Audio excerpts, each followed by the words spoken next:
Hello and welcome back to Dark Tower YouTube, where we're taking a deep psychological dive into the magic, the mystery, and the metaphysics of Stephen King's magnum opus, The Dark Tower. My name is Michelle McEwen. I am your host, and I am, as always, just super pleased to be back with you in the world of The Dark Tower. We continue our book club quest into The Wastelands, book 3 of the Dark Tower series. Book 1, Jake, Section 2, Key and Rose. We're going to cover Chapter 18, perhaps, till the end of this section and get into Section 3, Door and Demon. We'll see. We'll see. I have it in my notes, but I like to talk a lot about this, as you know, so we'll see. We'll get where we get. In today's episode, Jake meets Allie. Astral plane teenage Eddie meets Jake. And Charlie the Choo-Choo meets us, the reader, as well as Jake. Let's jump right in. We left Jake in the vacant lot. He had this incredible experience with the rose, this numinous experience, and experienced the mysterium tremendum of it all, and was reaching out to touch the rose. He could not help himself, but he passes out from the immensity of the experience. And we join him here a few hours later. He wakes up and realizes he's hurt his head. He doesn't quite remember what happened, but then it's coming back to him. Something magical has happened here. King writes, Jake looked around the desolate lot, now filling up with the violet shadows of late afternoon, and thought, I want you back. God, I want you back the way you were. Then he saw the rose growing in its clump of purple grass, very close to the place where he had fallen. His heart leaped into his throat. Jake blundered back toward it, unmindful of the beats of pain each step sent up from his ankle. He dropped to his knees in front of it like a worshiper at an altar. He leaned forward, eyes wide. It's just a rose after all. And the grass wasn't purple after all, he saw. There were splatters of purple on the blades, yes, but the color beneath was a perfectly normal green. He looked a little further and saw splashes of blue on another clump of weeds. To his right, a straggling burdock bush bore traces of both red and yellow. And beyond the burdocks was a little pile of discarded paint cans. Glidden spread satin, the label said. That's all it was, just splatters of paint. Only with your head all messed up the way it was, you thought you were seeing. That was bullshit. He knew what he had seen then and what he was seeing now. Camouflage, he whispered. It was all right here. Everything was, and still is. Now that his head was clearing, he could again feel the steady, harmonic power that this place held. The choir was still here, its voice just as musical, although now dim and distant. He looked at a pile of bricks and old broken chunks of plaster and saw a barely discernible face hiding within it. It was the face of a woman with a scar on her forehead. Allie? Jake murmured.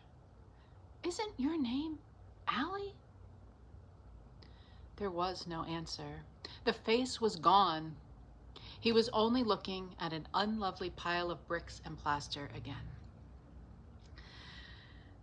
Wow. Okay, so a lot of things we have to talk about here. And the first thing I want to talk about is something we talked about before, where Eddie was having the dream of Jake walking to the vacant lot and meeting the rose. And we were kind of mirroring those experiences and saying, how did Eddie know that this was going to happen. He was being psychic about it or something. I think there's another explanation, another metaphysical realm we can dip our toes into by saying, was it that? Or was Eddie guiding Jake here? It wasn't that Eddie was foreseeing that this would happen, or we don't know, maybe it was. But given the dream that Jake and Eddie are going to share, which I think we're going to get to today, in which Eddie is describing himself as a guide, I just want us to reimagine this as that dream, as Eddie guiding Jake, walking the path for Jake to follow in the physical world. So Eddie forging the metaphysical path in the dream world as Jake, showing himself to be Jake, and then Jake following along. Does that make sense, that little theory? Who knows if that's what it is, but that feels like maybe a better fit in the metaphysical musings of it all. All right, so what else do we want to pull out here? The worshiping at the altar. Let's remember just how beautiful and intensely spiritual this experience was. And now King is comparing it to a religious experience, worshiping at the altar of the rose, just so as not to let us forget how immensely powerful this place is and how important this rose is to our story. And we felt that when we were with Jake last episode. Remember the vibration, the song, the feeling of yes, of white, of always. And it just doesn't get any better than those things. And Jake is remembering that. It's coming back to him. But there's this human side of Jake that wakes up with the hurt head. He had pain and he is trying to explain it all away. And I think that's a really wonderful way of King kind of showing us, holding up a mirror to us whenever we have any kind of experience that is spiritual, religious, seemingly extra-physical. We just immediately jump to the rational explanation of it. Surely that wasn't what happened. It had to have been that I had a headache and the light was just a little weird and there wasn't any ghost there. Things like that, how that's the human condition. And Jake immediately starts to do that. But then that part of him that is in touch with the truth now, that has been awakened, that we saw in his essay, that we've seen him kind of waking up to, is like, no, that's bullshit. We're not doing that anymore. This is a magical place, and you do remember it.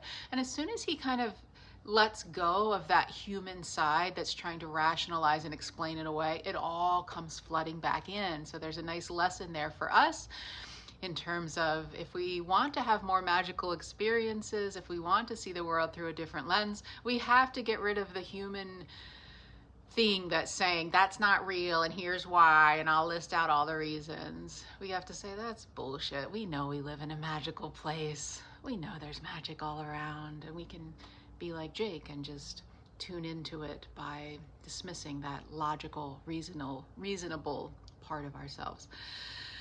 So that's cool. What else? The camouflage. I think he says this is a camouflage. And we last episode really looked at that idea of the veil and how there are spaces in this world that are quite magical. And if you can lose the veil, drop the veil, see beyond the camouflage, you can get into the heart of that vibration of yes and white and always. And how beautiful that Jake was able to get even just a little bit of that back.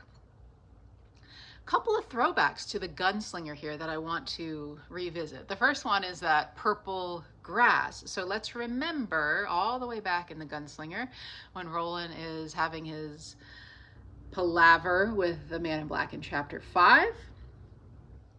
Here is the man in black giving that vision to Roland.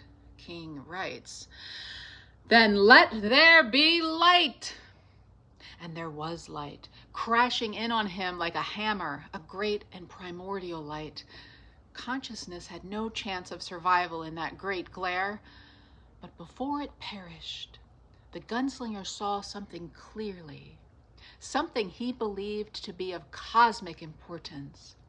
He clutched it with agonized effort and then went deep, seeking refuge in himself before that light should blind his eyes and blast his sanity. Later, Roland and the man in black talk about what Roland had seen in this vision. And even though the man in black had sent Roland this vision, or so he says, he didn't know exactly what happened, which is interesting. And this is going to come up again later, so I'm glad we're refreshing our memory here, because I'm going to be calling back to this scene later in the series as well. Roland is telling him here, and also telling the reader, what that clear vision of cosmic importance was. King writes, "White light," the gunslinger repeated, "and then a blade of grass, one single blade of grass that filled everything. And I was tiny, infinitesimal." Grass. The man in black closed his eyes. His face looked drawn and haggard. A blade of grass. "Are you sure?" "Yes." The gunslinger frowned, but it was purple. Remember that? And the first time we read this is the first time some of you are reading it, we went, "What? Purple grass? What's that all about?" Alien grass, an alien landscape, perhaps. But here we have Jake seeing that purple grass as part of his vision with the rose behind the camouflage. The camouflage is the spray paint, but he does see purple grass. So just grass from some other realm. Where is the rose sitting? We talked about how the tower is what Eddie saw when he went to this place, and the rose is sitting there when Jake went to this place. And the purple grass perhaps is part of that other realm where these things are happening. We just don't know, but it was purple. Here it is. It's connected to the rose, and the paint is the camouflage. And there's different colors of paint here and there, so I just wonder if there's other worlds with yellow grass and blue grass. All right, what else from the gunslinger? Allie. He had seen faces, and these names were coming up when he walked into this space. And we recognized Roland of Gilead and the horse hoofbeats and the hosannas and all of that. And we thought it was kind of weird that Martin was called out as one of the names, because he's not a good guy, at least not that we can tell at this point in the scheme of things. But we said, well, he is a part of the bigger story, and these are names in the story that Jake is hearing about in the story we're reading. And we've already kind of dipped into how Jake is channeling King, and they're on the same great bullshit with the way the final essay is structured, mimicking the way that King is structuring the setup of the beginning of the book. And there's a lot of talk of stories and books in this book, so that's something perhaps. It's on brand for this novel. Allie, another name in the story that we are reading. And also, so that's kind of the surface level, perhaps. But if we want to keep asking, okay, sure, that's one answer, but why Allie? I think if we put that mirror lens back on that we were really looking at and just saying, like, how were Eddie and Jake's experiences similar and different? And a lot of it was very, very similar in terms of a mirror image of what happened to Eddie and what happened to Jake. And here to say that Jake is looking into a mirror of sorts still, but he's seeing Allie instead of Eddie. And we remember back in The Gunslinger how King was comparing, or Roland through King, was comparing Jake to Allie again and again and again. And Jake in his dreams had that nail through his forehead in the spot where Allie was scarred and where Roland shot her. So there was a mirror image of Allie and Jake going on in The Gunslinger. And here Jake sees Allie looking back at him in this magical space. So I think that is just on the theme of characters mirroring each other. And we saw that back in The Gunslinger, that was not a good omen. And in fact, all of those dreams of Jake being sacrificed, just like Allie was, came to fruition. And Jake lost his life in Roland's pursuit of the tower, just as Allie did. What does that mean now? Are we going to do that again? Roland? I don't know. We shall see. Okay, so I think that's what I got on Allie. Why do you think he saw Allie there? Back to Jake and the rose in the vacant lot.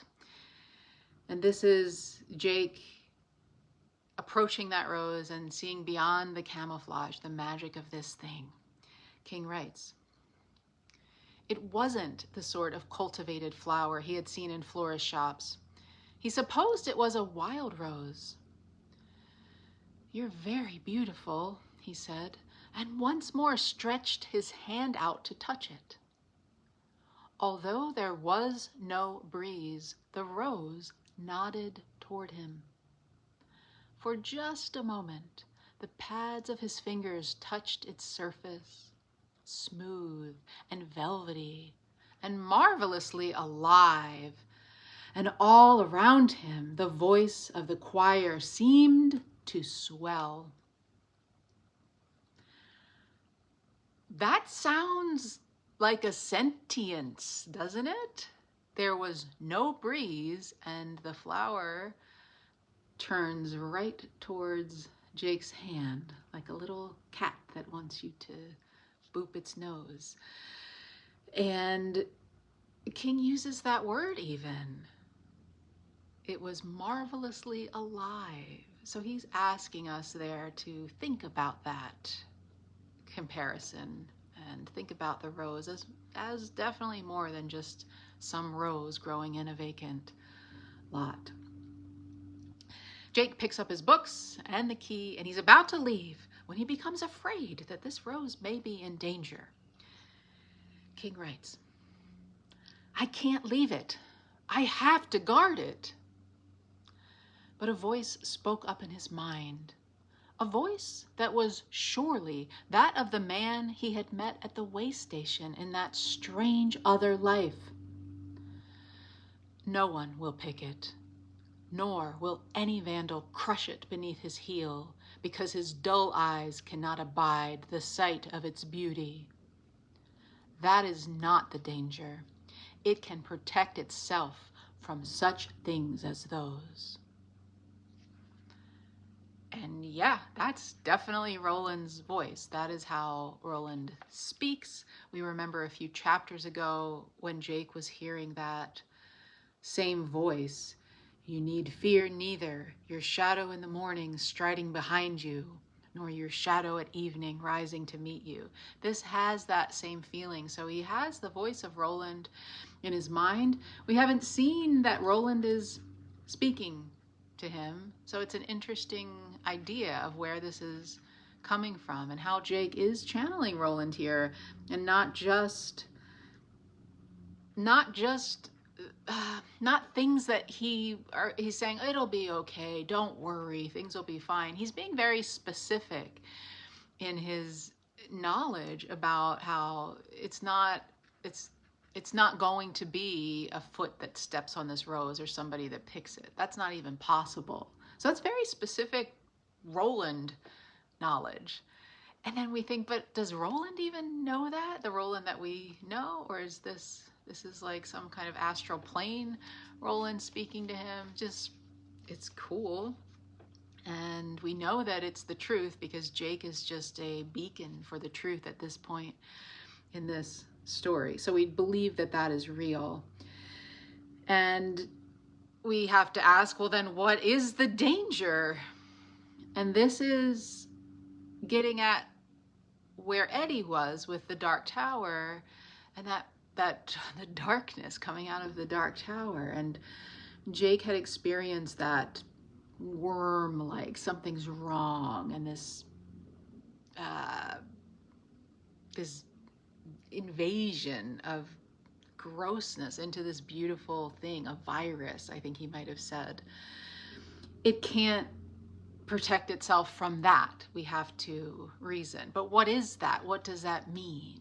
That doesn't feel like an easy fix because we're being told that it's not in physical danger. This is some kind of metaphysical danger, which is why I love this story so much and why we're here at Dark Tower YouTube picking this stuff apart.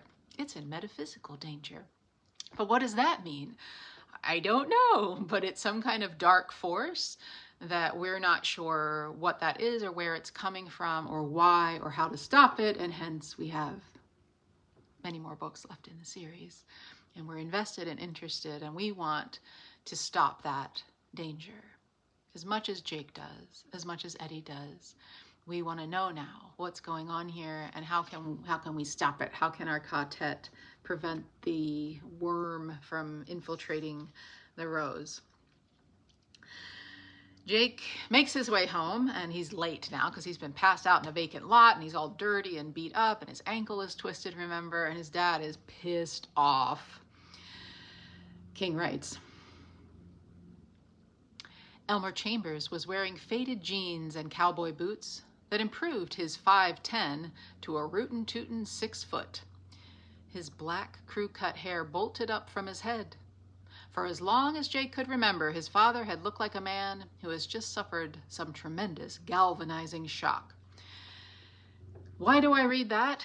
Because remember a few episodes ago we were comparing Elmer Chambers and Roland under a magnifying glass and finding a lot of similarities between those two characters. And I almost said, and he wears cowboy boots, but I was like, no, we didn't read that part yet. And I'm trying really hard not to spoil things that are coming ahead. And I said, we'll get to that when we get to that. Well, here we are, Elmer Chambers, not only all of those other reasons that we said him and Roland are very, very similar. King wants us to see the similarities between them. He's also wearing cowboy boots. He's mad. He drags Jake by the arm into the apartment, into his mother, and his dad's like super rough with him. His mom's all drugged up, and Jake just gets mad, and he's realizing that he does not belong here. This is garbage, that he doesn't want anything to do with these people. And this new Jake is coming to the surface, the one that we started to see emerging back in The Gunslinger. King writes, I'm going to bed. I'm very, very tired. If you want to talk about this in the morning, okay. Maybe we'll all be able to make some sense then. But for now, I don't have a thing to say. His father took a step after him, reaching out. No, Elmer! Jake's mother almost screamed. Chambers ignored her. He grabbed Jake by the back of the blazer. Don't you just walk away from me, he began. And then Jake whirled, tearing the blazer out of his hand. The seam under the right arm, already strained, let go with a rough, purring sound. His father saw those blazing eyes and stepped away. The rage on his face was doused by something that looked like terror. That blaze was not metaphorical. Jake's eyes actually seemed to be on fire. His mother gave voice to a strengthless little scream, clapped one hand to her mouth, took 2 large, stumbling steps backward, and dropped into her rocking chair with a small thud. "Leave me alone," Jake said. "What's happened to you?"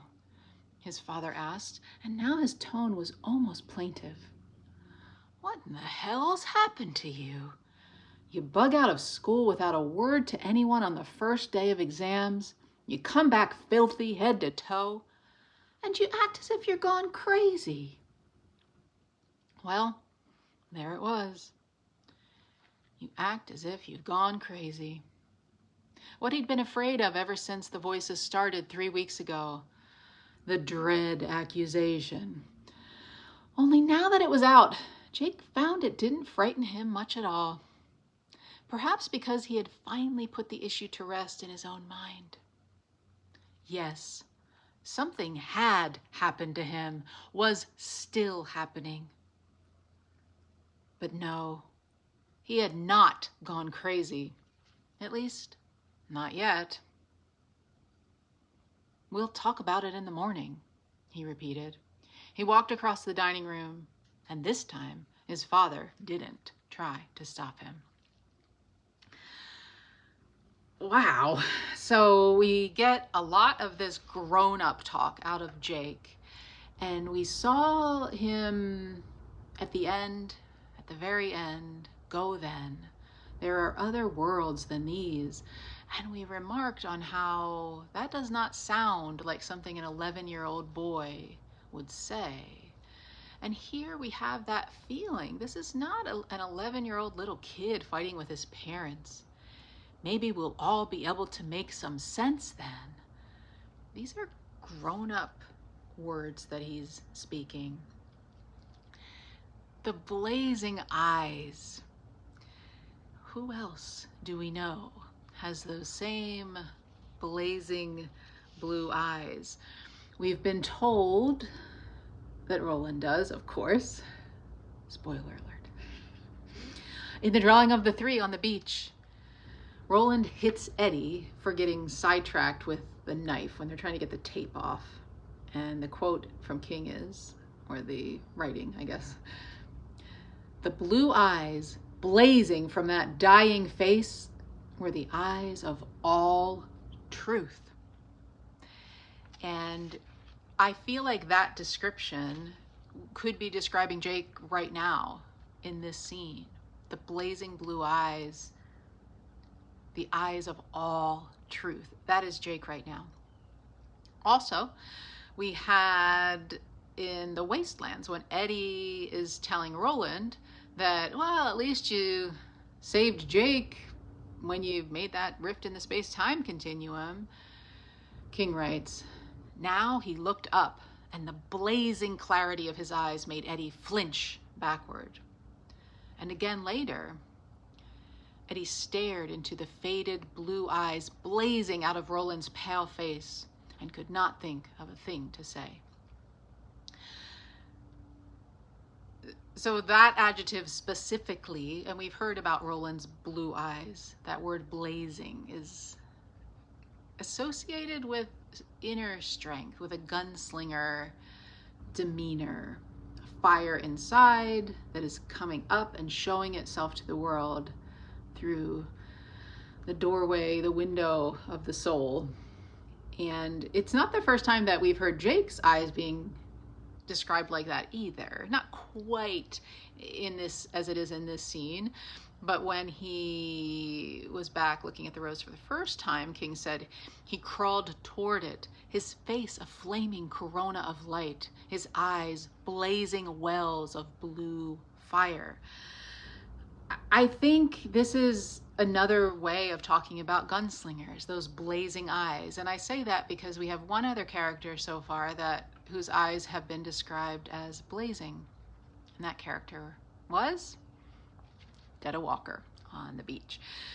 We have not heard Eddie's eyes blazing yet, but we know that Eddie's a gunslinger, but just to say that is a signal to the reader that we're talking about a gunslinger here. And for sure, we see that Jake has changed because of this experience. He is truly not afraid anymore. He was very worried about, what if they think I'm crazy? What's going to happen to me? And now it's happened, and he's like, I'm not crazy. Now I know the truth. He's very self-assured. He's very grown up here. He's very intense, and he's commanding. This little boy is commanding the space. Leave me alone. So yes, something has happened to him, and we see this is the gunslinger emerging in Jake, and we're so glad to see it. Jake's parents send Mrs. Shaw, the housekeeper, into Jake's room to try and do some damage control. She sees Charlie the Choo-Choo, and she's like, I had that book when I was a little girl. So we think, oh, this book is not a newbie in 1977, perhaps a little older than what we thought. Jake hears that his French teacher had stopped by and left a letter, which turns out to be one of the nicest things a teacher has probably ever said to a kid. Jake is very well liked in his school. He just doesn't seem to have a lot of friends. There's a lot of care around him in school, more than what he's getting at home, sorry to say, except for Mrs. Shaw. In that delivery from his French teacher, there was also a folder from Miss Avery, the English teacher, with his final essay, and she's blown away by it. And I'm not going to read the whole letter that she writes to Jake, but here's an excerpt.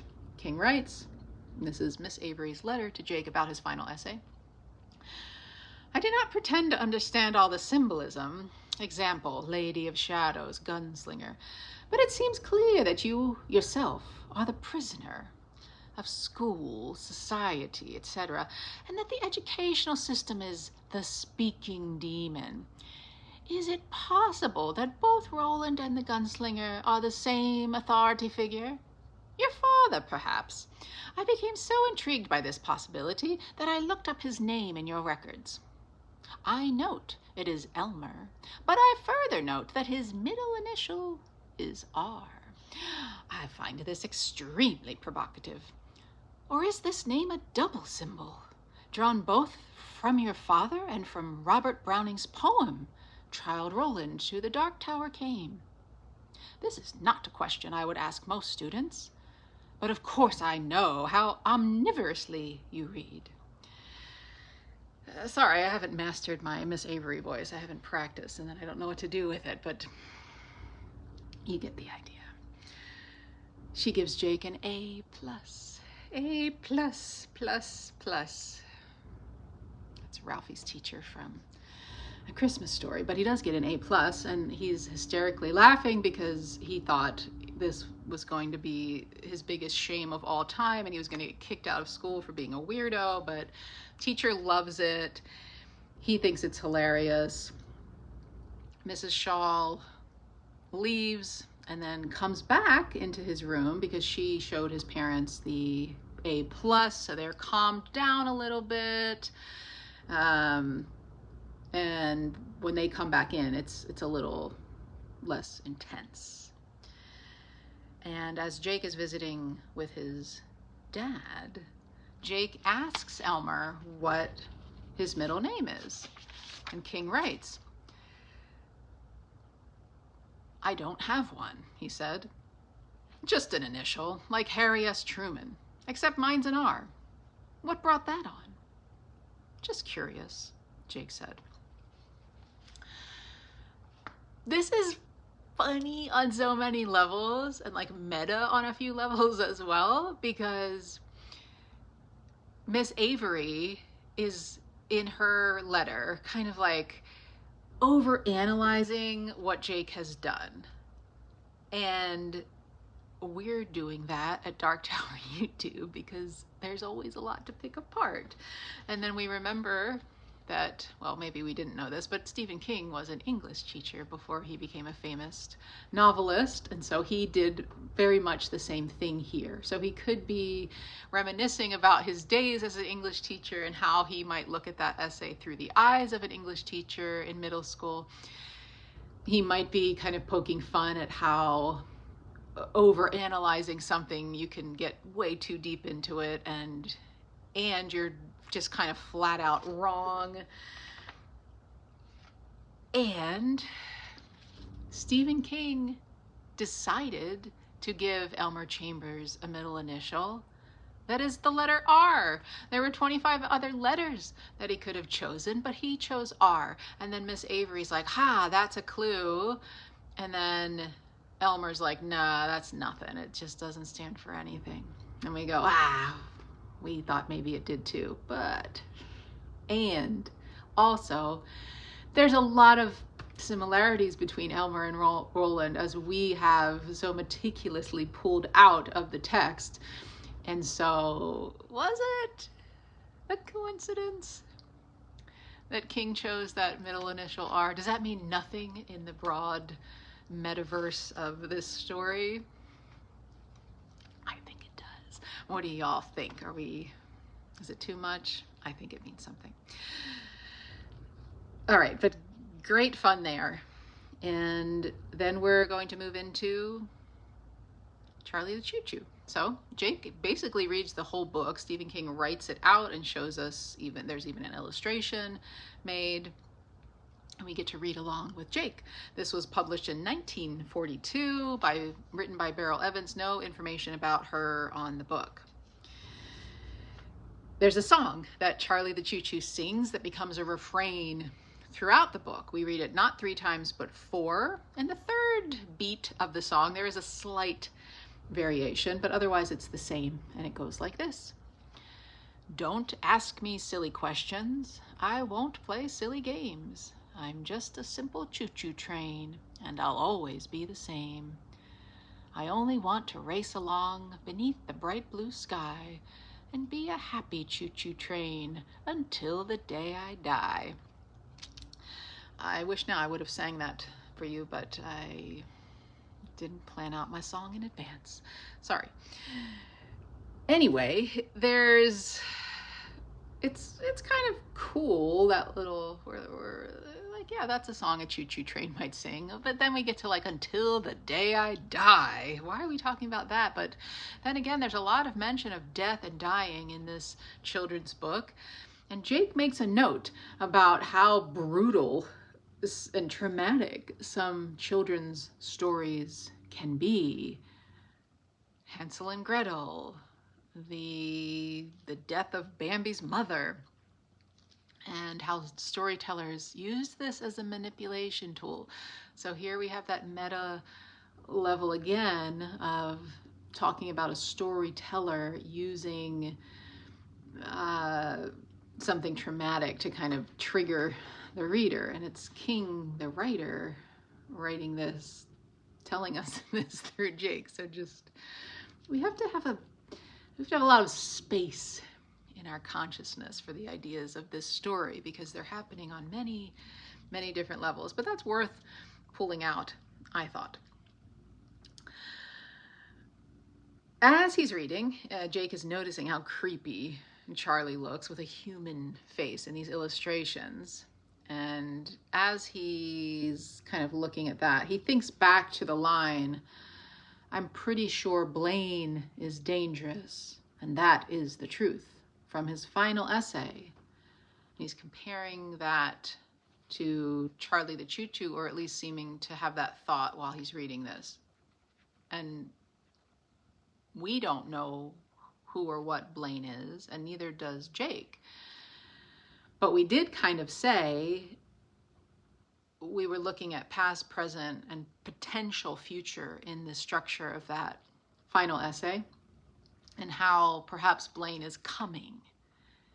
Is he a train? Is that why we have Charlie the Choo-Choo in the mix?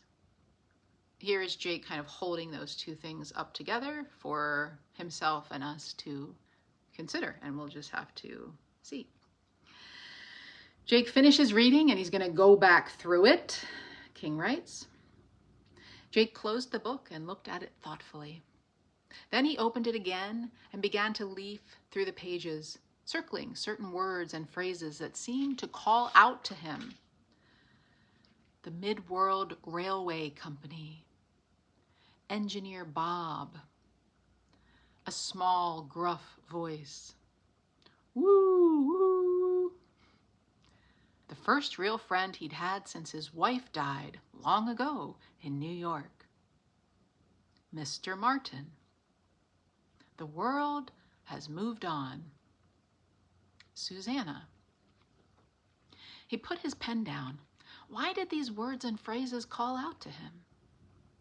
The one about New York seemed obvious enough, but what about the others? For that matter, why this book?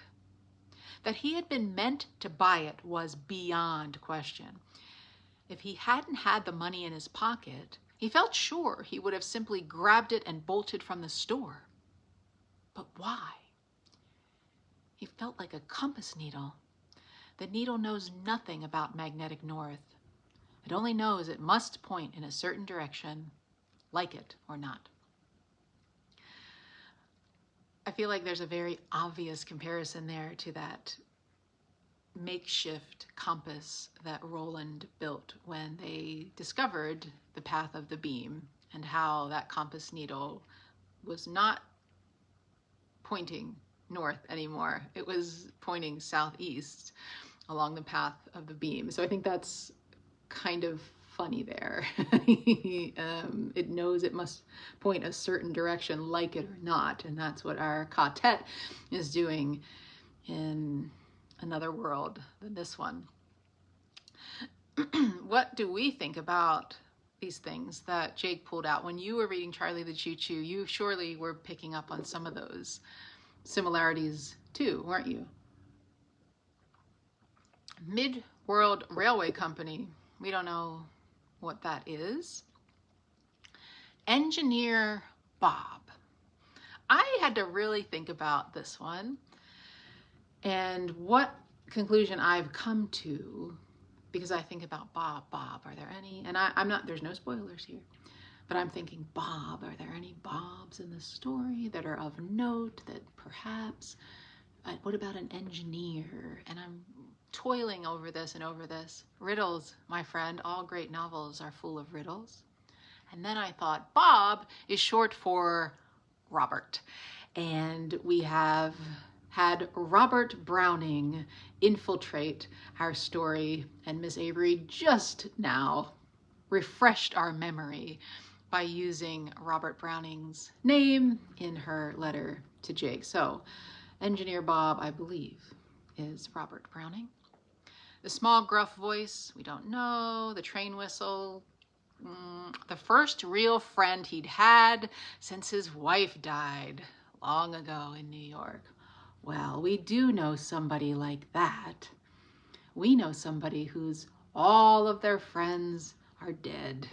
They all died long ago in Gilead or somewhere. And now he has another group of real friends. So that seems to me we know that. Jake doesn't know that. Or he does. I think he does know that because he wrote that in his essay. He doesn't know it consciously yet, but that's what that's about. Mr. Martin, of course, we know all about Martin, and Martin was another name that was in the chorus of the Rose, the Vacant Lot. The world has moved on. We're familiar with that as well. And of course, Susanna, we know who she is. So cool that these things are overlapping and showing themselves to Jake in other ways than just his final essay or his dream life or hearing voices in his head. All right, anything else there? I don't think so. Jake tries to sleep that night, but he has trouble because the voices arguing are coming back and getting turned up. Is he alive? Is he dead? Feels like he might scream when an idea occurs to him. King writes, he got out of bed, went to the chair, and felt in the right front pocket of his pants. The silver key was still there, and the moment his fingers closed around it, the voices ceased. Tell him he thought, with no idea who the thought was for. Tell him to grab the key. The key makes the voices go. He went back to bed and was asleep with the key clasped loosely in his hand 3 minutes after his head hit the pillow. That ends the section Key and Rose, and we move into section 3, Door and Demon, and we're going to do it because I'm at 45 minutes. We could stop here, but you want to keep going, don't you? Yeah, I knew it. I knew you did. And it's such a direct connection between these two sections of the book, because we're going to flip back into Roland's world. We haven't been with these friends for a big minute. We've been all with Jake and hearing about our friends in the other world, but not seeing what's going on with them directly. But we're back with them now. And King writes, Eddie was almost asleep when a voice spoke clearly in his ear. Tell him to grab the key. The key makes the voices go. Wow. So this direct connection now, without a doubt, between Jake and Eddie, but in totally different worlds, in totally different realms. We're not even quite sure where Roland is, but there is a psychic link that is growing stronger between Jake and Eddie here, and Jake doesn't even know how he knows that this is going to work or who he's even talking to, but he sends this telepathic message and Eddie receives it clear as day. Eddie immediately brings the key to Roland and wakes him up, and King writes, Can't sleep? Roland asked. His voice was slow, almost drugged. I almost was, and then I woke up, Eddie said. Listen, I think I'm getting ready to die. Roland looked at Eddie. The bright shine left his eyes, and now looking into them was like staring into a pair of deep, dark wells that seemed to have no bottom. Eddie shuddered, more because of that empty stare than because of what Roland had said. And do you know what I hope lies in the clearing where the path ends, Eddie? Roland. Silence, Roland said. He exhaled a dusty sigh. Just silence. That will be enough. An end to this. He planted his fist against his temples, and Eddie thought, I've seen someone else do that, and not long ago. But who? Where? It was ridiculous, of course. He had seen no one but Roland and Susanna for almost 2 months now. But it felt true all the same. Well, Jake just made that same motion before telling Eddie to give Roland the key. And if we were reading and we say, well, did that just happen? Do I remember that? And we flip back a few pages, and King writes, Sleep didn't come as soon as Jake had hoped. The voices began to argue again about whether he was alive or dead, and they kept him awake. At last, he sat up in bed with his eyes closed and his fisted hands planted against his temples. Eddie knows that Jake did that, y'all. He feels like I've just seen that and not long ago. This connection is more than just telepathy across other worlds. He knows that Jake did that, but he didn't see anything, but he did somehow. But curiouser and curiouser, right? There's another parallel here that I think is less obvious, that I never picked up on before this deep dive into the story. And I want to roll us back to Charlie the Choo-Choo. And I'm going to read part of that book to you. And I want you to remember what we just read about Roland and see if you don't feel like there's a connection here. Sometimes, late at night, Engineer Bob would go to the far side of the rail yard, where Charlie the Choo-Choo stood on the rusty rails of the lonely siding which had become his home. Weeds had twined in his wheels. His headlight was rusty and dark. Engineer Bob always talked to Charlie, but Charlie replied less and less. Many nights he would not talk at all. One night, a terrible idea came into Engineer Bob's head. "Charlie, are you dying?" he asked. And in his smallest, gruffest voice, Charlie replied, "Don't ask me silly questions. I won't play silly games. I'm just a simple choo-choo train, and I'll always be the same. And now that I can't race beneath the bright blue sky, I guess that I'll just sit right here until I finally die."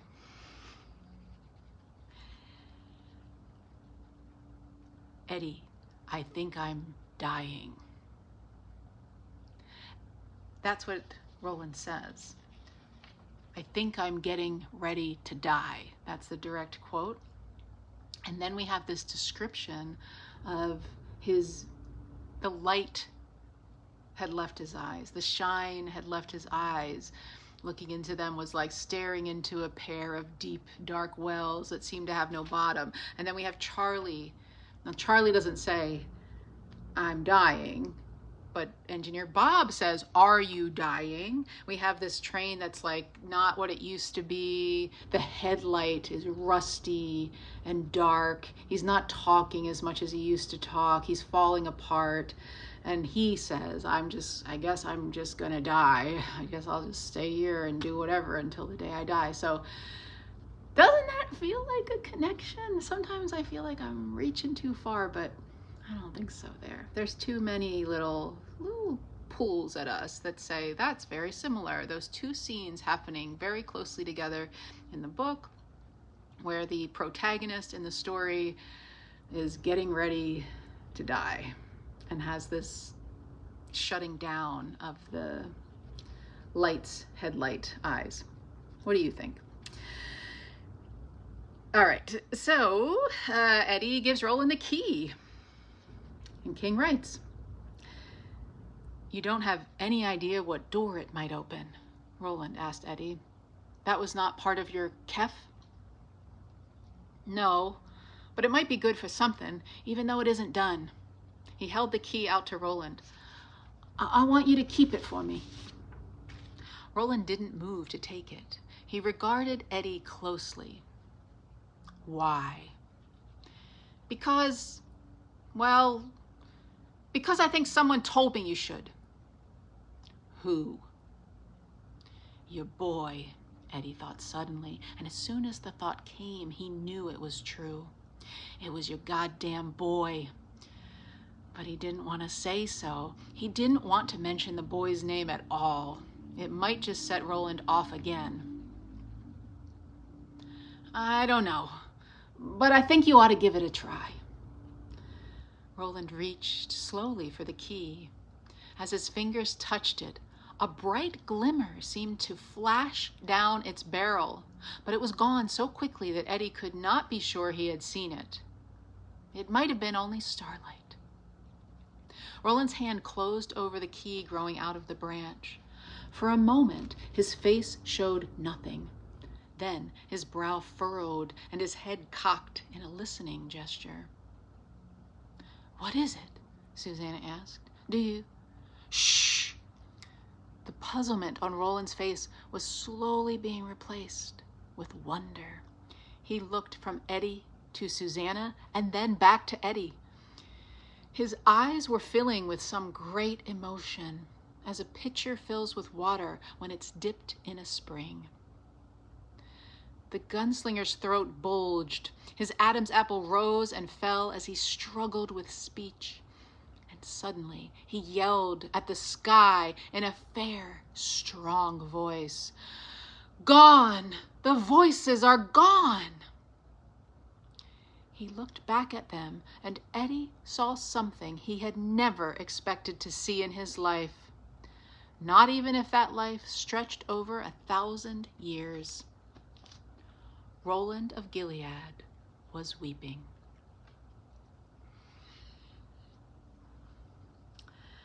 All right, we have some things to talk about here in this segment. Kef, K-H-E-F, is brought back into our story way back in the Gunslinger, another Gunslinger throwback. We had our first mention of Kef, and we molded over a little bit in that long ago time. Here is what King wrote about Kef back in the Gunslinger. King writes, he had progressed, this is about Roland, he had progressed through the Kef over many years and reached perhaps the 5th level. Had he been a Mani holy man, he might not have even been thirsty. He could have watched his own body dehydrate with clinical, detached attention, watering its crevices and dark inner hollows only when his logic told him it must be done.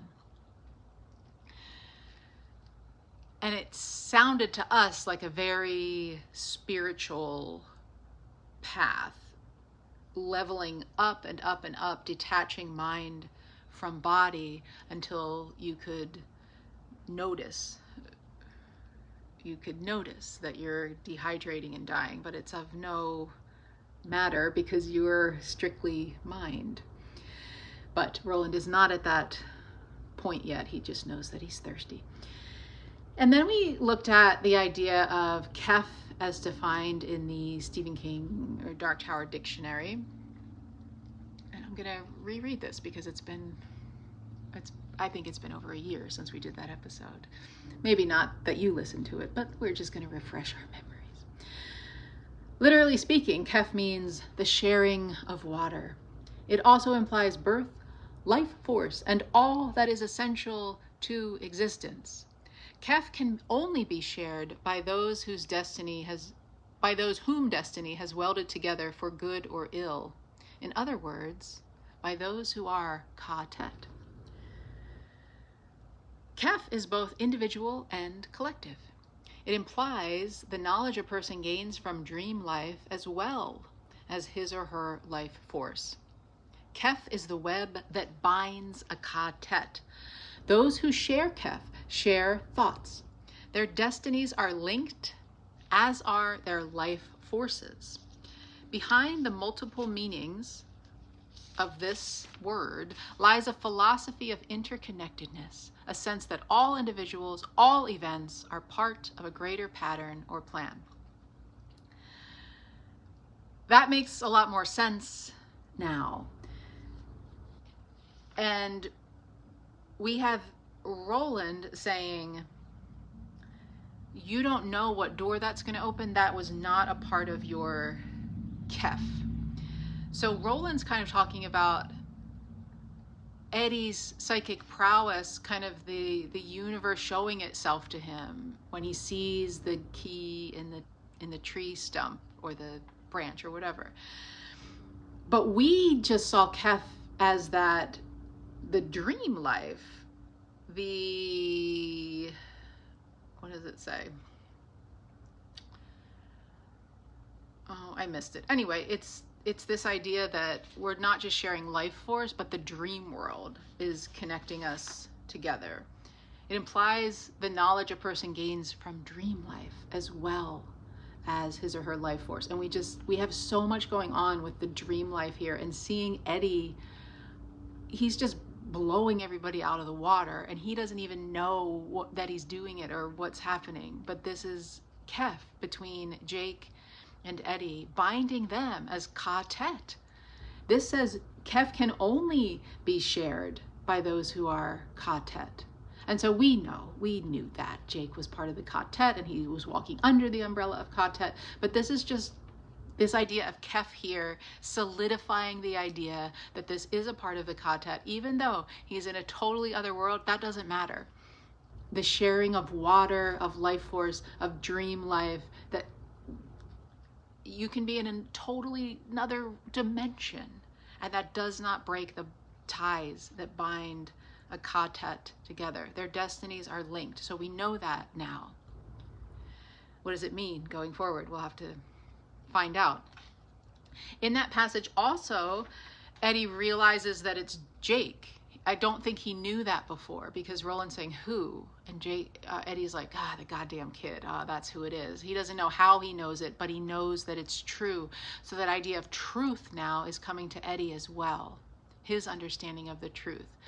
He's getting these ideas from where? But the Kef is revealing itself, and the Kef is the truth, and it is Jake. And Eddie knows that now, but I can understand why he wouldn't want to say that to Roland, because Roland is not okay. Roland's not doing well, and he's on the verge. And the last time we were with this group of friends, he was waking up and shouting and gave his gun over to Eddie because he was afraid he might hurt somebody. So we don't want that to happen. Roland's not okay. So I get that Eddie doesn't want to tell him that, but also he's keeping more secrets. So we saw Eddie leaning into this. He's not even leaning into it, just this psychic ability blossoming in him. He sees the mystical vision in the fire, and nobody else sees that, but he doesn't tell them. So he's holding his cards to his chest. He's not sharing everything with his quartet. Is that a good idea or not? I don't know. We'll find out. But in this instance, he makes a good case for it, and I think we can empathize with that. But yet we note that he's not telling everybody what's going on, even though he knows what is. All right, another thing that I picked up here was this idea of the supernatural element of it all, where we had that experience where Jake, when he kind of touched the key, it flashed. We have the idea of the rose was bending towards Jake's hand. Jake's eyes are literally burning wells of fire. And now we have that flash of the key when Roland touches it.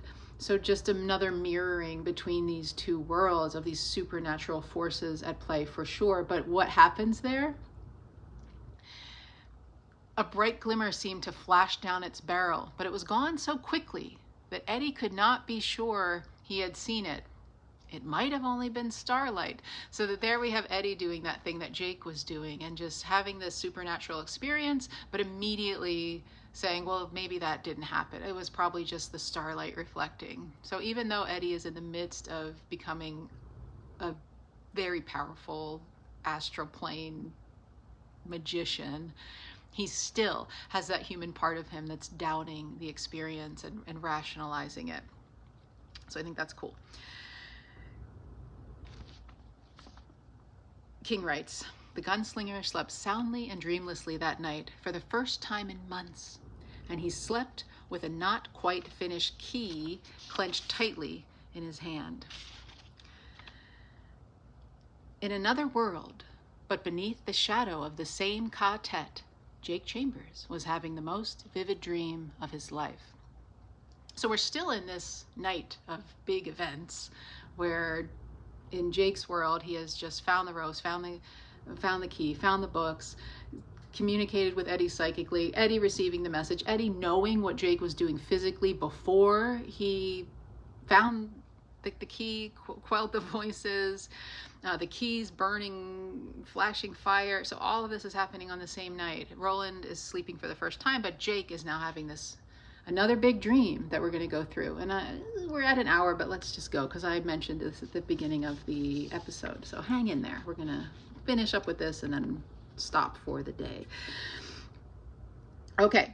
Yes, Jake is part of the quartet. There we have it nailed down yet again. We already knew that though. And in Jake's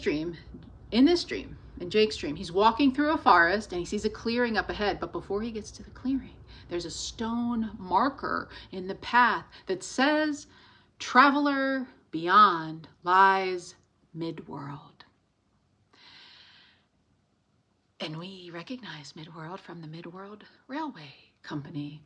And we think that this space is going to be Midworld, and is that perhaps where Eddie and Susanna and Roland are? This is Roland's world. Could that be Midworld?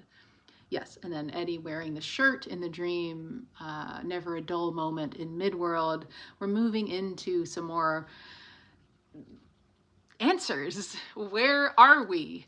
We are in Midworld. Yay. What's going on? We're seeing if we can get a quartet member with the other quartet people because they're absolutely linked. They're just not physically together. How do we do that? Well, we're getting there.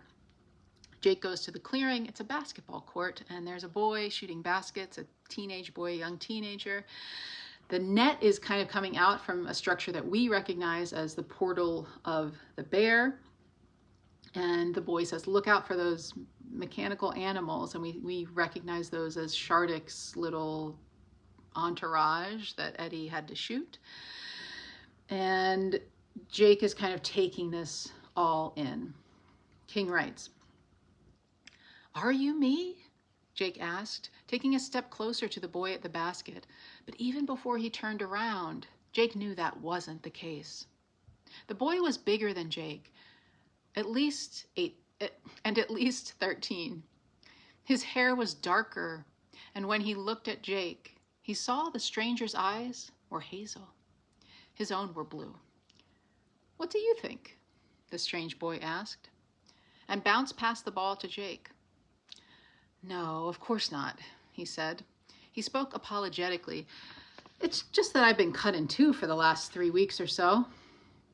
He dipped and shot from midcourt. The ball arched high and dropped silently through the hoop. He was delighted, but he discovered he was also afraid of what this strange boy might have to tell him. "I know," the boy said. "It's been a bitch for you, hasn't it?" He was wearing faded madras shorts and a yellow t-shirt that said, "Never a dull moment in Midworld." He had tied a green bandana around his forehead to keep his hair out of his eyes. "And things are going to get worse before they get better." "What is this place?" Jake asked. "And who are you?" "It's the portal of the bear, but it's also Brooklyn." That didn't seem to make sense. And yet, somehow it did. Jake told himself that things always seemed that way in dreams. But this didn't really feel like a dream. I love that Jake thinks that Eddie is him, in just kind of another like nailing down the idea of the mirror that we've been seeing reflecting back and forth between their experiences in different worlds. And as soon as Jake sees him, he's like, "Are you me?" But we see that's, of course, not the case. We are being told to recognize this as Eddie Dean because of his hazel eyes. So we kind of are on to what's going on here. And it's been building up to this, so nobody's too surprised here. It's a nice dream-ish because we like that these two are getting together, but Jake is afraid of what Eddie's going to say to him. So in the dream, he's feeling this fear, and then Eddie's kind of like, things are going to get worse, because we're in a Stephen King novel, friends. And then he says, it's the portal of the bear, but it's also Brooklyn.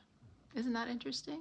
And then we have to start wondering, Midworld, portal of the bear, it corresponds to Brooklyn, New York. What does that mean for where is the Dark Tower? Somewhere in Flyover State? And where is the turtle? Somewhere in Japan? What's going on? But it's just an interesting little detail how it's both places, and how places in New York City hold power representing something else. And we saw that the tower, in fact, or at least Eddie's dream of the tower and Jake's experience with the rose in real life, was in New York City. And then we have the portal of the bear. So could New York City be some kind of like microcosm of the greater vast universe? I don't know. All right, so Eddie goes on to tell Jake that he'll guide him where he needs to go, but they're not going to know each other in this waking life. And he doesn't want Henry to know anything about this either. King writes, "Who's Henry?" Jake asked. "Never mind. Just don't let him notice you. All you have to do is hang out and follow us. Then, when we leave..." The boy looked at Jake. There was both pity and fear in his eyes. So we don't like that. We do see that Eddie is announcing himself as a guide here. So I think that just adds a little more weight to my idea that Eddie's dream was showing Jake where to go, what to do, laying down the path in the metaphysical to be materialized in the material world. We have mention of Henry, so we know we're expecting to see Henry again, so we don't know quite how to feel about that. And then we have pity and fear coming out of Eddie in the dream. So again, we're nervous and scared of what's to come for poor little Jake here. Eddie starts fading out like the Cheshire Cat in Alice in Wonderland and gives instructions about finding him in Co-op City. But before he fades out completely, King writes, "He paused, a ghostly boy with an old basketball lying near one transparent foot. I have to go now, but it was good to meet you. You seem like a nice kid, and I'm not surprised he loves you. Remember, there's danger though. Be careful and be quick." "Wait!" Jake yelled and ran across the basketball court towards the disappearing boy. One of his feet struck a shattered robot that looked like a child's toy tractor. He stumbled and fell to his knees, shredding his pants. He ignored the thin burn of pain. "Wait! You have to tell me what all this is about. You have to tell me why these things are happening to me." "Because of the beam," the boy, who was now only a pair of floating eyes, replied. "And because of the tower. In the end, all things, even the beams, serve the Dark Tower. Did you think you would be any different?" I just love the idea of Dream Eddie Dean saying, "I'm not surprised that Roland loves you." That's just, it just gives us the idea of what kind of a kid Jake is, to make that impression upon Eddie, and to see that Eddie also has to love Jake to know that Roland loves Jake. And so there's already love here between this quartet member that's not with our other ones. There's already love here. And I just think that's really beautiful. Now, this last part feels like Eddie getting onto some of that all is silent in the halls of the dead, and kind of speaking a little bit prophetically here and saying some mystical shit. In the end, all things, even the beams, serve the Dark Tower. Did you think you would be any different? That's a big statement. All things serve the Dark Tower. Even Jake, even Eddie, even Roland. Everybody's serving the Dark Tower. What does it mean? Eddie tells Jake, "I don't know if you're going to be successful." So we don't like that either. I don't know if you're going to make it.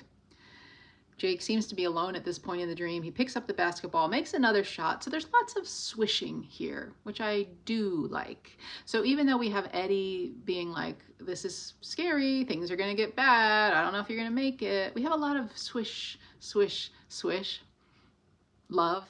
I like those things in this dream. I like the good feeling to counterbalance that ominous feeling that we're getting in some of the things that Eddie is saying, because he could be missing those shots. He could miss every single shot, but both of them shooting baskets, swish, swish, swish. That's nice. I like that. Before Jake wakes up, everything is kind of fading out completely. He hears Eddie's voice, disembodied voice, once more, giving him the answer to Deep Nose Riddle. King writes, "A river." The strange boy's voice sighed. It was like a puff of breeze. It came from nowhere and everywhere. The answer is a river. Okay, yet again, Eddie's just killing it. Not only is he guiding the way for Jake, contacting him on the astral plane, receiving psychic messages, knowing that it is Jake, knowing what Jake is actually doing. Now he knows even more. He doesn't just know what Jake was doing in his bedroom before he sent that psychic message. He knows about the Manhattan Restaurant of the Mind. He knows about Aaron Deepno's riddle. So he knows a lot of stuff. And how is he doing that? Is it kind of like when Roland was within Eddie's consciousness, that he could kind of rifle through and see what was in there? Is it a memory? Is it because that was on Jake's mind today? I don't know, but he knows it, and he gives him that answer. It's super magical, and I'd say so far in this series, Eddie Dean is the character who is showing the most power and magic. Even more than raising the dead back in The Gunslinger. Maybe. Anyway, he's doing a great job. So let's get back to that riddle. King writes, "What can run but never walks, has a mouth but never talks, has a bed but never sleeps, has a head but never weeps." Now he knew the answer. A river ran, a river had a mouth, a river had a bed, a river had a head. The boy had told him the answer, the boy in the dream. And suddenly he thought of something else Deepno had said. "That's only half the answer. Samson's riddle is a double, my friend."